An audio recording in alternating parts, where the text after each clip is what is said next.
you all to LearnKaro classes. I am Riddhi, your commerce educator, and आज हम करने वाले हैं अकाउंटिंग रेशियोज के assertion and reasoning based questions. So start करते हैं without any delay. हमारे पास first question में है assertion which says that the standard ratio of current ratio is 2:1, which means कि ideal ratio जो है current ratio की वो 2:1 होती है. बिल्कुल सही बात है, कोई भी डाउट्स नहीं है इस बात में. इतना तो हमें अब तक आ चुका है कि करंट रेशियो की आइडियल रेशियो 2:1 है. क्लियर है. चलिए जी, रीजन कहता है higher operating ratio leaves a high margin to meet operating expenses. जितनी ज्यादा रेशियो होगी उतने ज्यादा ऑपरेटिंग एक्सपेंसेस के लिए खर्चा बनेगा या फिर कंपनी के पास पैसा बच जाएगा. क्लियर होती है इतनी बात. तो ये बात तो बिल्कुल ट्रू है कि करंट रेशियो हम इसीलिए कैलकुलेट करते हैं जो भी रोज के एक्सपेंसेस हैं उनके एक्सपेंस के लिए पूरा कंपनी के पास मार्जिन है. तो दैट मींस कि बिल्कुल असर्शन भी ट्रू है, रीजन भी ट्रू है. In this case correct answer becomes A. ठीक है जी. इन केस आपने पूरा सीरीज फॉलो नहीं करा है असर्शन एंड रीजन वाला, तो बात कर लेते हैं कि कैसे कैसे ऑप्शंस होते हैं in your assertion and reason. तो हमारे पास फर्स्ट ऑप्शन होता है जिसमें असर्शन और रीजन बोथ ट्रू होते हैं as well as reason is correct explanation for the assertion. And B option हम तब ऑप्ट करते हैं जब असर्शन और रीजन दोनों ट्रू होते हैं as a statement but reason is not the correct explanation for assertion. And option C और ऑप्शन डी ऑप्ट करते हैं जब दोनों में से एक सही हो और एक बात गलत हो. क्लियर. एज अ स्टेटमेंट हो जाता है. ठीक है जी. क्लियर होता है इतना कि असर्शन और रीजन वाले क्वेश्चंस हमें कैसे अटेम्प्ट करने हैं. So let's come to your question number 2 which says debt to equity ratio is 2:1 is considered satisfactory. Generally a low ratio is considered fair. कह रहे हैं कि जितनी कम रेशियो होगी. तो यहाँ पर जो हमारी assertion है वो बिल्कुल ट्रू हो जाती है. Then let's come to reason. Reason says this ratio indicates the proportionate claims of owners and outsiders on firm's assets. तो debt to equity ratio का क्या फॉर्मूला है? Debt upon equity. तो यहाँ पर भी वही हमें बताएगा कि जो भी आउटसाइडर्स फर्म है और एसेट्स कितने हैं हमारे पास उसका रेशियो हमें बताती है debt to equity ratio. That means यहाँ पर भी option A becomes the correct answer. चलिए let's come to question number 3 which says that liquid ratio reveals strength of liquidity of a business unit. Liquid ratio हमें समझाती है कि firm की एक बिजनेस यूनिट की कितनी लिक्विडिटी है, कितनी जल्दी वो अपने एसेट्स को अपनी वैल्यूज को कैश में कन्वर्ट कर सकते हैं. इसीलिए कैलकुलेट करते हो लिक्विडिटी रेशियो ताकि हमें ये बातें पता चल जाए. बिल्कुल सही बात है. देन रीजन कहता है liquid ratio is the one of the various ratios used to measure the ability of a company to meet its long term debts. यहाँ पे कह रहे हैं कि वो लॉन्ग टर्म डेट्स के बारे में कोई इंफॉर्मेशन देती है. तो लिक्विड एसेट्स 1% भी लॉन्ग टर्म डेट्स की बात नहीं करते. लॉन्ग टर्म की किसी भी चीज की बात नहीं होती in liquid ratios. That means कि यहाँ पर करेक्ट आंसर क्या हो जाएगा कि असर्शन जो है वो पूरे तरीके से ट्रू है एंड रीजन जो है एज अ स्टेटमेंट भी गलत है और असर्शन की एक्सप्लेनेशन भी नहीं है. In this case your correct answer becomes C. Clear हुई इतनी बातें. चलिए let's come to your question number 4 which says that higher the gross profit ratio goods for the business.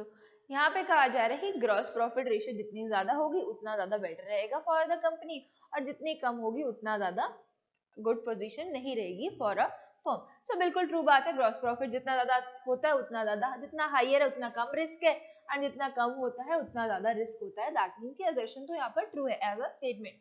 Then reason की बात की जाए it reflects the efficiency with the which a firm produces its products. A higher gross profit ratio indicates that the organization is able to produce at a lower cost. कितनी ज्यादा gross profit होगी वो हमें यही बात समझाएगी कि हाँ भाई कंपनी अच्छे से काम कर रही है और सबसे कम कॉस्ट पे अच्छे से अच्छा प्रोडक्ट बना पा रही है और अच्छे से अच्छा ग्रॉस प्रॉफिट भी अर्न कर पा रही है.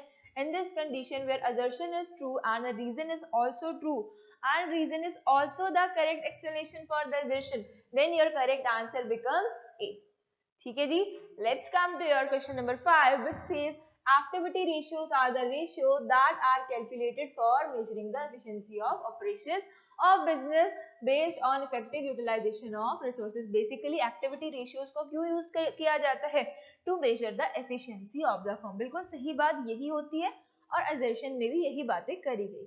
देन रीजन में क्या हुआ, रीजन में ध्यान से सुनना, क्या हुआ रीजन में हमसे पूछा that current ratio and quick ratio are liquid ratios, ठीक है सही बात है, बट ऊपर आपने एक्टिविटी रेशियोज की बात करी, एफिशिएंसी की बात करी एंड देन डायरेक्टली कहाँ चले गए, लिक्विडिटी रेशियो पे।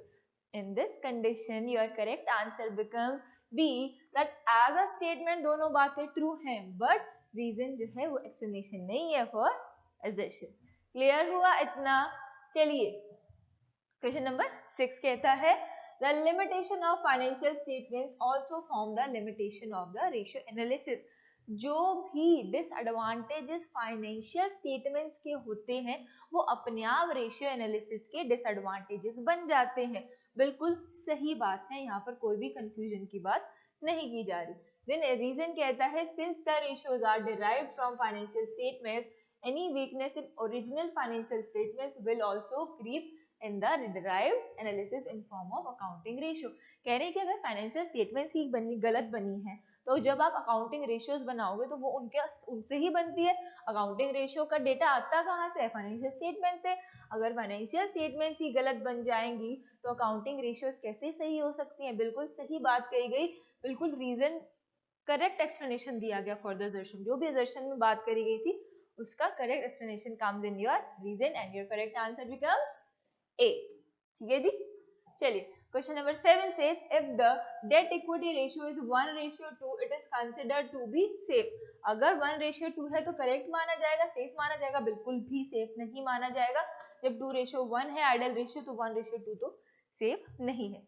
Then reason says from a security point of view a capital structure with less debt and more equity is considered favorable as it reduces the chances of bankruptcy। कह रहे हैं कि जितना ज्यादा इक्विटी होगा और जितना कम डेट्स होगा, यानी कि अगर डेट कम है इक्विटी ज्यादा है तो कंपनी की पोजीशन को हम अच्छा कंसिडर करेंगे क्योंकि कंपनी के बैंकरप्ट होने के चांसेस कम होंगे। बैंकरप्सी का मतलब होता है दिवालिया निकल जाना, तो ऐसा नहीं हो पाएगा।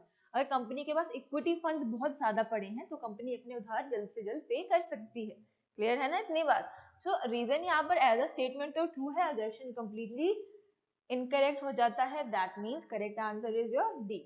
ठीक है जी, चलिए let's come to your question number 8 which says that interest coverage ratio expresses the relationship between profits available from the point of view of interest payable। ठीक है जी, हमारे पास इंटरेस्ट कवरेज रेशियो का फॉर्मूला क्या होता है, net profit before interest and tax upon interest charge. ठीक है जी, तो assertion यहाँ पर बिल्कुल ट्रू है, कोई भी ऐसी बात नहीं कही गई जो ट्रू ना हो। देन रीजन कहता है higher ratio ensures lesser safety. कह रहे हैं कि जितनी ज्यादा रेशियो होगी उतनी कम सेफ्टी होगी। यहाँ पे बिल्कुल गलत बात कर दी क्योंकि जितनी ज्यादा रेशियो उतनी ज्यादा सेफ्टी। ठीक है, तो यहाँ पर क्या हो जाता है, यहाँ पर again C becomes the correct answer which says assertion is true but reason is false। ठीक है जी, and your question number 9 says ratio analysis is an indispensable part of the interpretation of results revealed by the financial statements। Ratio analysis जो है वो कहीं ना कहीं एक part है फाइनेंशियल स्टेटमेंट्स का जो आपको इन शॉर्ट एक्सप्लेनेशन देता है। ट्रू है।